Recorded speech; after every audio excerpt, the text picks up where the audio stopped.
गुरुर्ब्रह्मा गुरुर्विष्णु गुरुर्देवो महेश्वरः गुरुर्साक्षात् परं ब्रह्म तस्मै श्री गुरुवे नमः।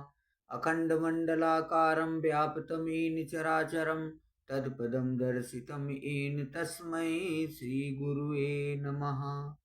वर्णानां शङ्खानां रसानां छन्दसामपि मङ्गलानां च कर्तारो वन्दे वाणी विनायको।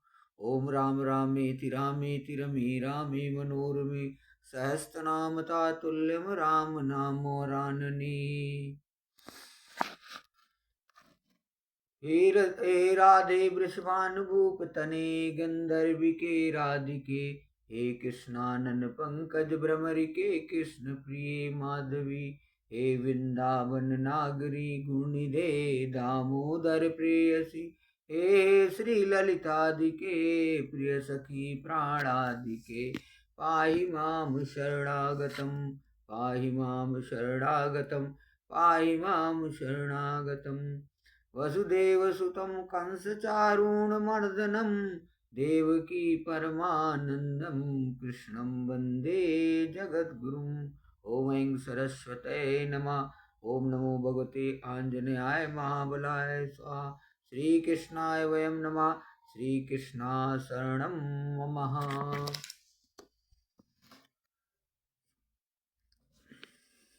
सर्वप्रथम श्रीमद्भागवत महापुराण के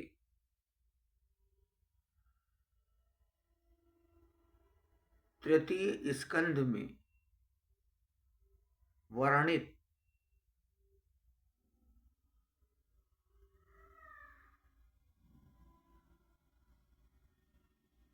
कपिल मुनि द्वारा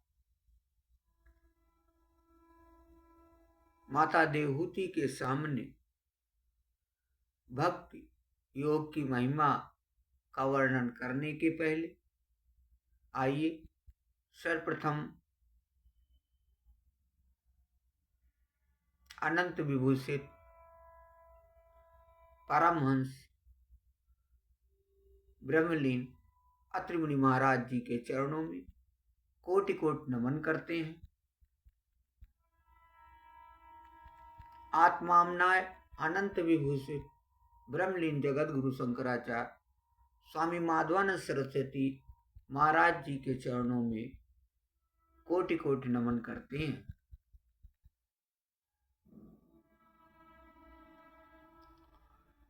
सनातन धर्म सम्राट ब्रह्मलीन स्वामी कृपात्री जी के चरणों में कोटि कोटि नमन है। सनातन परंपरा सनातन धर्म को अक्षुण्णता प्रदान करने वाले अद्वैतवाद जैसे सिद्धांत को जन्म देने वाले पंचदेव उपासना के समर्थक भगवान आदि शंकराचार्य जी के चरणों में कोटि कोटि नमन है।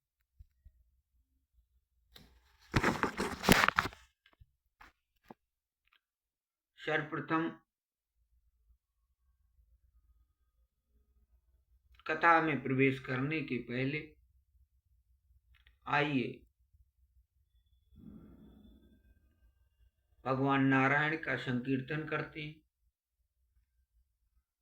श्रीमन्नारायण नारायण हरि हरि, श्रीमन्नारायण नारायण हरि हरि, श्रीमन्नारायण नारायण हरि हरि, लक्ष्मी नारायण नारायण हरि हरि, श्रीमन्नारायण नारायण हरि हरि, श्रीमन्नारायण नारायण हरि हरि, हरि नारायण नारायण हरि हरि, लक्ष्मी नारायण नारायण हरि हरि, जगन्नाथ नारायण नारायण हरि हरि, बद्री नारायण नारायण हरि हरि, बद्री नारायण नारायण हरि हरि, लक्ष्मी नारायण नारायण हरि हरि, तिरुपति नारायण नारायण हरि हरि, श्रीमन्नारायण नारायण हरि हरि, लक्ष्मी नारायण नारायण हरि हरि। वसुदेव सुतं देवं कंसचारूणमर्दनं, देवकी परमानंदम कृष्णं वंदे जगद्गुरुम्। ओम नमो नारायणाय नमः। श्री कृष्णाय वयम नमः, श्री कृष्णा शरणम मम। बड़ा ही पावन और दिव्य प्रसंग है। माता देवहूति ने यहाँ पे भगवान कपिल से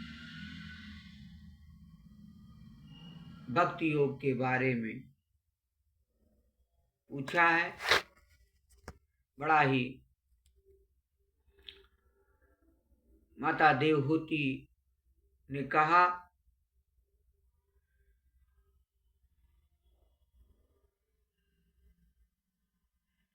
कपिल मुनि जी से, भूमन प्रभो, इन दुष्ट इंद्रियों की विषय लालसा से मैं बहुत ऊब गई हूं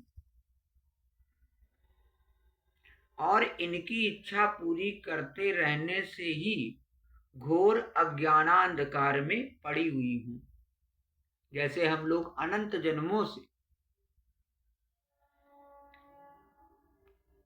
अपने इंद्रियों को संतुष्ट करने में लगे हुए हैं, जिसके कारण बार बार जन्म मृत्यु के चक्कर में हम लोग पड़ते रहते हैं। लेकिन बहुत माता देवहूति की तरीके से बहुत कम ऐसे लोग होते हैं जिनको भगवान सद्बुद्धि देते हैं और अपने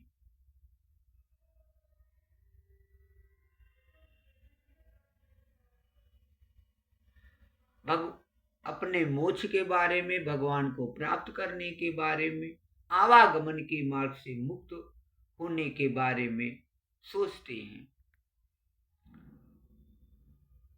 तभी माता देवहूति ने कपिल मुनि से कहा कि भूमन प्रभु, इन दुष्ट इंद्रियों की विषय लालसा से मैं बहुत ऊब गई हूं और इनकी इच्छा पूरी करते रहने से ही घोर अज्ञानांधकार में पड़ी हुई हूं। अब आपकी कृपा से मेरा जन्म परंपरा समाप्त हो चुकी है। इसी से इस दुस्तर अज्ञानांधकार से पार लगाने के लिए सुंदर नेत्र रूप आप प्राप्त हुए हैं। आप संपूर्ण जीवों के स्वामी भगवान आदि पुरुष हैं तथा अज्ञानांधकार से अंधे पुरुषों के लिए नेत्र स्वरूप सूर्य की भांति उदित हुए हैं। देव, इन देह गेह आदि में जो मैं मेरेपन का दुराग्रह होता है वह भी आपका ही कराया हुआ है। अतः आप मेरे इस महामोह को दूर कीजिए। आप अपने भक्तों के संसार रूप वृक्ष के लिए कुठार के समान हैं। मैं प्रकृति और पुरुष का ज्ञान प्राप्त करने की इच्छा से आप शरणागत वत्सल की शरण में आई हूं। आप भागवत धर्म जानने वालों में सबसे श्रेष्ठ हैं। मैं आपको प्रणाम करती हूं।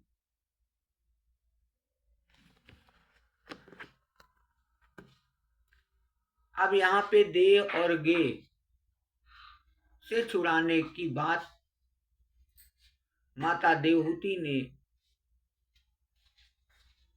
कपिल मुनि जी से यहाँ पे पूछी है। कितनी सुंदर बात कहा कि जन्म जन्मांतर से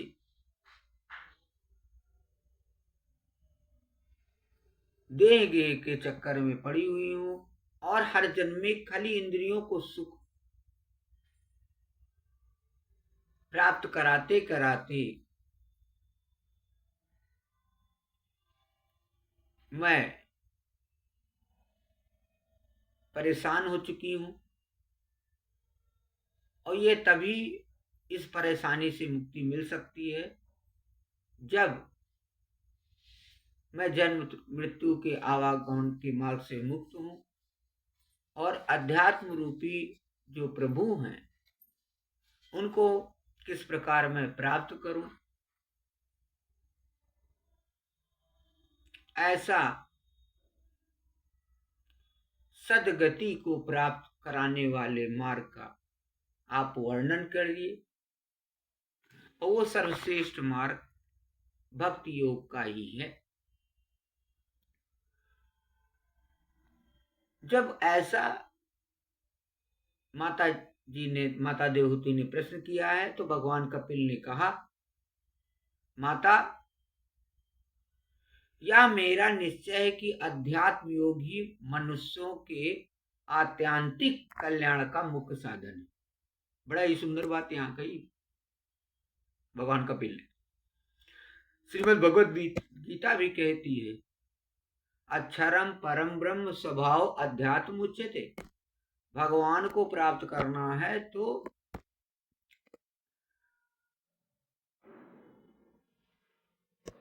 अपने को जानना पड़ेगा। और अपने को जानने का मतलब अध्यात्म के मार्ग का अनुसरण करना पड़ेगा। मन और अध्यात्म में कोई बड़ा अंतर नहीं है। केवल जीव स्वयं को जानने का प्रयास जब करने लगता है तो अध्यात्म रूपी भगवान उनके ऊपर कृपा करते हैं और वो जीव अध्यात्म के मार्ग की ओर चल पड़ता है। एक जन्म में तो नहीं, लेकिन किसी न किसी जन्म में जब आप सतत प्रयास करते रहेंगे तो किसी न किसी जन्म में आप मोक्ष को प्राप्त हो जाएंगे, आवागमन के मार्ग से मुक्त हो जाएंगे और साक्षात परमात्मा में ही विलीन हो जाएंगे। तो यहाँ पे भगवान कपिल ने कहा, माता, यह मेरा निश्चय है कि अध्यात्म योग ही मनुष्यों के आत्यांतिक कल्याण का मुख्य साधन है, जहाँ दुख और सुख की सर्वथा निवृत्ति हो जाती है।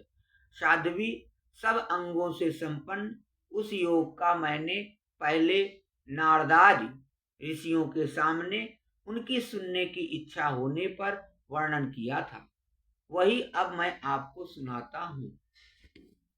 इस जीव के बंधन और मोक्ष का कारण मन ही माना गया है। विषयों में आसक्त होने पर वह बंधन का हेतु होता है और परमात्मा में अनुरक्त होने पर वही मोक्ष का कारण बन जाता है। जिस समय यह मन मैं और मेरेपन के कारण होने वाले काम, लोभ आदि विकारों से मुक्त एवं शुद्ध हो जाता है, उस समय वह सुख दुख से छूटकर सम अवस्था में आ जाता है। कितनी सुंदर बात यहाँ भगवान कपिल ने माता देवहूति से कहा, परमात्मा में अनुरक्त होने पर। जब मन इंद्रियों की तरफ जाता है तो वो सांसारिक हो जाता है, और जब मन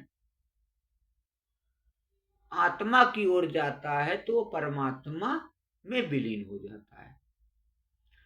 तो परमात्मा में अनुरक्त होने पर वही मोक्ष का कारण बन जाता है।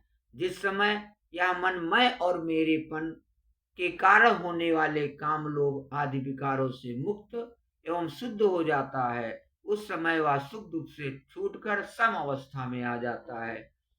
कहने का मतलब सुख और दुख से परे होकर ऐसा परे हो जाता है जीव को, उसको सुख और दुख का अनुभव ही नहीं होता, केवल परमात्मा अनुभव ही होता है। आगे कहते हैं, तब जीव अपने ज्ञान वैराग और भक्त से युक्त हृदय से आत्मा को प्रकृति से परे एकमात्र वेद रहित स्वयं प्रकाश सूक्ष्म अखंड और उदासीन देखता है। कितनी सुंदर बात कही।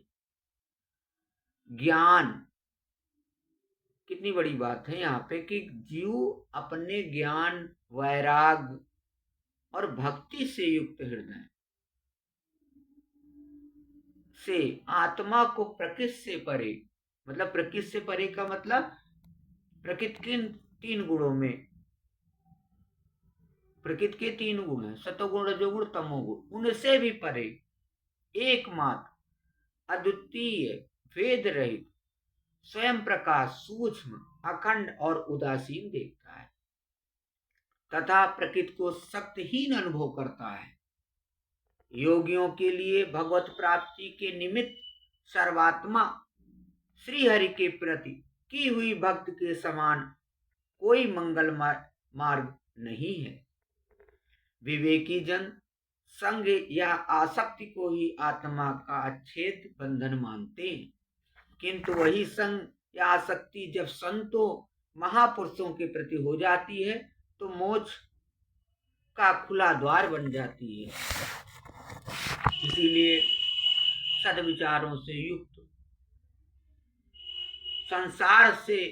संसार की मोह माया से मुक्त जब जीवों से ओतप्रोत जो इनसे ओतप्रोत हैं, जब जीव उनका संग करता है तो निश्चित ही वो परमात्मा की तरफ अनुरक्त हो जाता है। आगे कहते हैं कि जो लोग सहनशील दयालु समस्त देहधारियों के अकारण हेतु किसी के प्रति भी शत्रुभाव न रखने वाले, शांत सरल स्वभाव और सत्पुरुषों का सम्मान करने वाले होते हैं, जो मुझ में अनन्य भाव से सुदृढ़ प्रेम करते हैं, मेरे लिए संपूर्ण कर्म तथा अपने सगे संबंधियों को भी त्याग देते हैं। बड़ा ही सुंदर भगवान श्री कृष्ण श्रीमद् भगवद गीता में अर्जुन से कहते हैं कि अध्यात्म के मार्ग में जो भी बाधा हो, चाहे जैसी बाधा हो, आपका बहुत बड़ा नुकसान हो रहा हो, उन बाधाओं को त्याग देना चाहिए, छोड़ देना चाहिए। जो भी बाधाएं आए उन बाधाओं से मुक्त होने के लिए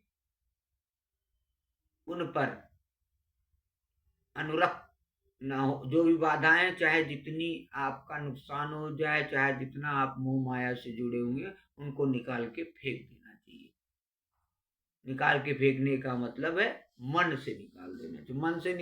मन से जब निकलेगा तभी आप अध्यात्म की ओर या परमात्मा की ओर आपका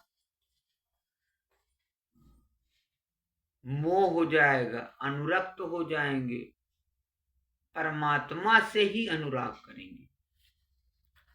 आगे कहते हैं कपिल मुनि, और मेरे परायण रहकर मेरी पवित्र कथाओं का श्रवण कीर्तन करते हैं तथा मुझ में ही चित्त लगाए रहते हैं। तो यहाँ कैसे कितना सुंदर भाव है कि कथाओं का श्रवण और कीर्तन। आइए हम लोग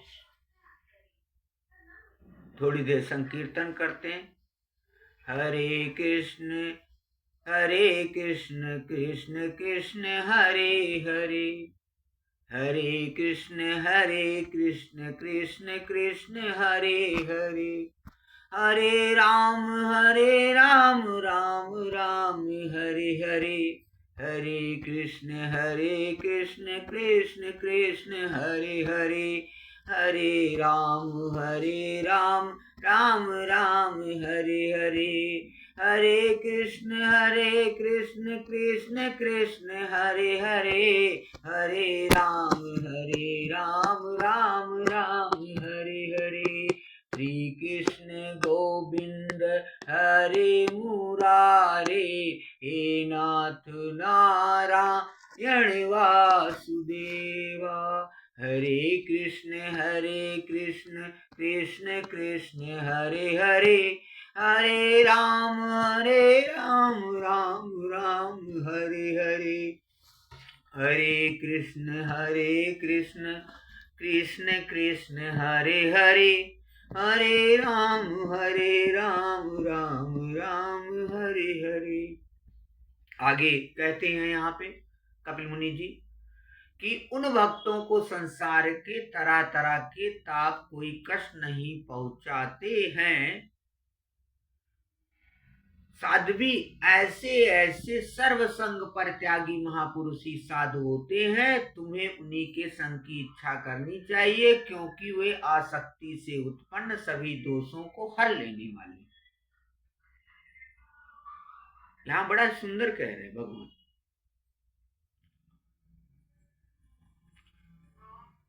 कहते हैं कितना सुंदर बात कहा भगवान ने, मेरी परायण रहकर मेरी पवित्र कथाओं का श्रवण कीर्तन करते हैं तथा मुझ में ही चित्त लगाए रहते हैं, उन भक्तों को संसार के तरह तरह के ताप कोई कष्ट नहीं पहुंचाते हैं। साध्वी ऐसे ऐसे सर्व संग परित्यागी महापुरुष ही साधु होते हैं, तुम्हें उन्हीं के संग की इच्छा करनी चाहिए, क्योंकि वे आसक्त से उत्पन्न सभी दोषों को हर लेने वाले हैं। आगे कहते हैं कपिल मुनि जी कि सत्पुरुषों के समागम से मेरे पराक्रमों का यथार्थ ज्ञान कराने वाली तथा हृदय और कानों को प्रिय लगने वाली कथाएं होती हैं। उनका सेवन करने से शीघ्र ही मोक्ष मार्ग में श्रद्धा प्रेम भक्ति का क्रमशः विकास होता है। इसीलिए श्रीमद् भागवत कथा श्रवण करना, श्रीमद् भगवत गीता पढ़ना, पाठ करना, श्रवण करना, अर्थों का चिंतन करना, सुमिरन करना, श्री रामचरितमानस का पाठ करना, वेदों उपनिषदों पुराणों जहां भी भगवान की कथा होती हो वहां जाकर के श्रवण करना और अपने मन में सदा परमात्मा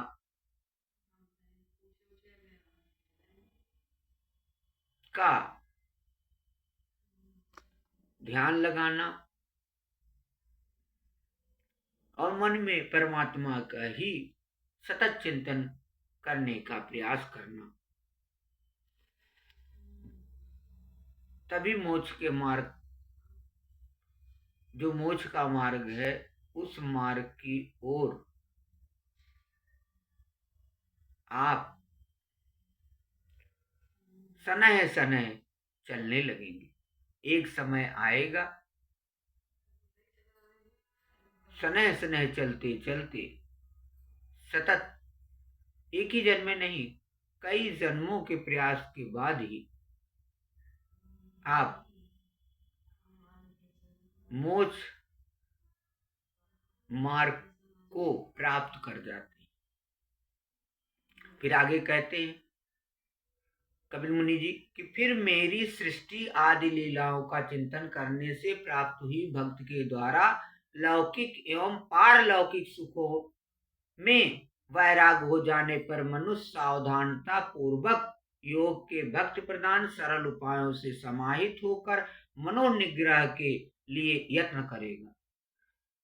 अब लौकिक पारलौकिक योग माया जो भगवान की है, उसको सतत जब आप भक्ति के मार्ग में लगे रहेंगे, मन को सतत आप मन या चित्त को परमात्मा में लगाए रखेंगे, तब जाकर के आप भगवान की रची हुई सृष्टि में समाहित लौकिक पारलौकिक योग माया से परे हो जाएंगे और केवल आपको परमात्मा दर्शन ही हर क्षण प्राप्त होने लगेगा। और ये कई जन्मों के सतत प्रयास के बाद ही हो पाता है।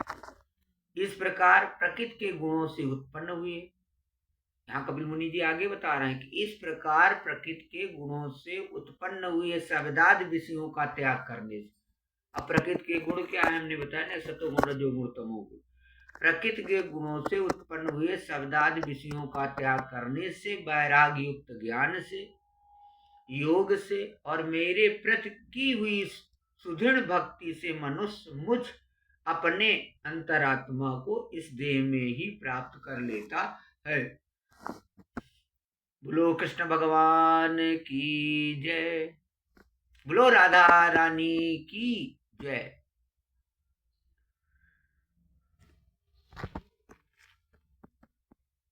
बड़ा ही सुंदर भजन है। ब्रह्मलीन शंकराचार्य आत्मामनाय अनंत विभूषित शंकराचार्य माधवानंद सरस्वती द्वारा रचित बड़ा ही सुंदर भजन है राधा जी का। राधे तेरे चरणों में यमुना जी रहते हैं, यमुना जी के चरण कमल चितलाऊं। राधे तेरे चरणों में यमुना जी रहते हैं, यमुना जी के चरण कमल चितलाऊं। राधे तेरे चरणों में लक्ष्मी जी रहते हैं, लक्ष्मी जी के चरण कमल चितलाऊं। राधे तेरे चरणों में उद्धव जी रहते हैं, उद्धव जी के चरण कमल चितलाऊं। राधे तेरे चरणों में गोपी सब रहते हैं, राधे तेरे चरणों में गोपी सब रहते हैं, गोपी के चरण कमल चितलाऊं। राधे तेरे चरणों में ब्रह्मा जी रहते हैं, ब्रह्मा जी के चरण कमल चितलाऊं। राधे तेरे चरणों में, राधे तेरे चरणों में कृष्ण जी रहते हैं, कृष्ण जी के चरण कमल चितलाऊं। राधे तेरे चरणों में, राधे तेरे चरणों में, राधे तेरे चरणों में संत जी रहते हैं, संत जी के चरण कमल चितलाऊं। बोलो राधा रानी की जय, बोलो अलबेली सरकार की जय। राधे राधे गोविंद गोविंद राधे, राधे राधे गोविंद गोविंद राधे, राधे राधे गोविंद गोविंद राधे, राधे राधे गोविंद गोविंद राधे। बोलो राधा रानी की जय, बोलो अलबेली सरकार की जय। हरि ओम तत्सत, हरि ओम तत्सत, हरि ओम तत्सत।